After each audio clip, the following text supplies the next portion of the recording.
ভারতের বুকে এখন বিষেও জাল। ধিক ধিক করে জ্বলছে তুষের আগুন। দিল্লির চোখ যেদিকে যায় সেদিকেই এখন সাগর শুকায়। হাজার বছর পথ হেঁটেও আর দুদণ্ড শান্তি দেয়ার বনলতাকে খুঁজে পায় না ভারত। সমস্ত দিনের শেষে সেখানে আর শিশিরের শব্দের মতো সন্ধ্যা আসে। তবে জীবনের সব লেনদেন ফুরিয়ে যায়, হতাশায় বিবর্ণ হয়ে যায় তাদের শ্রাবস্তির কারুকার্য। বাংলাদেশকে ঠেকাতে মরিয়া ভারত নয়াদিল্লিতে বসছে এক মহা ষড়যন্ত্রের হাট। দিল্লিতে জেঁকে বসা পলাতক স্বৈরাচার ও তার অনুসারীরা ব্যতিব্যস্ত। মোদী প্রশাসনের কানে অনবরত ঢালা হচ্ছে কটু কথা। তার কথায় নেচে নেচে বাংলাদেশকে ঠেকাতে মরিয়া দিল্লি প্রশাসন। গত বছরের ৫ আগস্টের পর বহু মিথ্যাচার দিল্লি করেছে বাংলাদেশের নামে। কয়েক কোটিবার বাংলাদেশ পরিস্থিতি নিয়ে জানিয়েছে উদ্বেগ। উৎকণ্ঠার উটকো গন্ধে এখন দিল্লিরই দম বন্ধ হবার দশা। নিজেদের খোঁড়া কুয়ো এবার তাদেরই গ্রাস করছে। আমেরিকা গিয়ে নালিশ করে সুবিধা করতে পারেনি ভারত। এমনকি তুলসি গ্যাবার্টকে দিয়ে বাংলাদেশের বিরুদ্ধে বলিয়েও কাজ হয়নি। উল্টো ডক্টর মোহাম্মদ ইউনুসের দুর্দান্ত ইয়র্কারে মোদি বারবার বোল্ড হচ্ছে। স্ট্যাম্প উড়ে গিয়ে পড়ছে সীমানার বাইরে। বিশেষ করে অন্তর্বর্তী সরকারের প্রধান উপদেষ্টার সাথে ব্যাংককের বৈঠকেই একরকম ভারতের পরাজয় নিশ্চিত হয়েছে।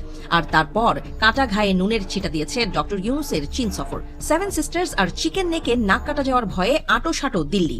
কিছুই আর তাদের করার থাকছে না। আটকাতে চাওয়া বাংলাদেশ ছুটছে আরও টকবক করা অ্যারাবিয়ান হর্সের মতো ক্ষিপ্রতায়। সাথে আছে সুপারসনিক বিমানের গতি।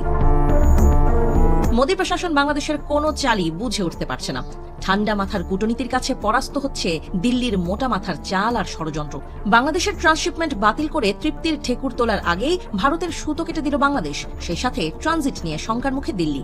সব চালে ধরা খেয়ে পরাজিত কর্তারা যেন আপন মনেই গেয়ে উঠছেন, তোমার নৌকোর মুখোমুখি আমার সৈন্যদল, বাঁচার লড়াই। আমার মন্ত্রী খোয়া গেছে, একটা চালের ভুল কোথায় দাঁড়াই। এবার ভারতের গায়ে আগুন ধরিয়েছে ডক্টর ইউনুসের আরও এক সাফল্য। যে সাফল্য দেখে ভারতের মিডিয়ায় কান্নার কোরাস উঠেছে। মাথা ঠুকে মরছেন তাদের উপস্থাপিকারা। টাইম ম্যাগাজিনের প্রভাবশালী 100 ব্যক্তির তালিকায় ডক্টর ইউনুস। তবে এবার সেই তালিকায় ঠাঁই হয়নি কোনো ভারতীয়র। লিডার বা নেতা ক্যাটাগরিতে অন্তর্বর্তী সরকারের প্রধান উপদেষ্টাকে রেখেছে টাইম। এটা বর্তমান সময়ে বাংলাদেশের অন্যতম বড় অর্জনও বটে। আর তাতেই ক্ষেপে ভূত ভারতীয় মিডিয়া। তারা হয়তো মনে মনে বলছে থাকবে না, টাইম ম্যাগাজিনও থাকবে না।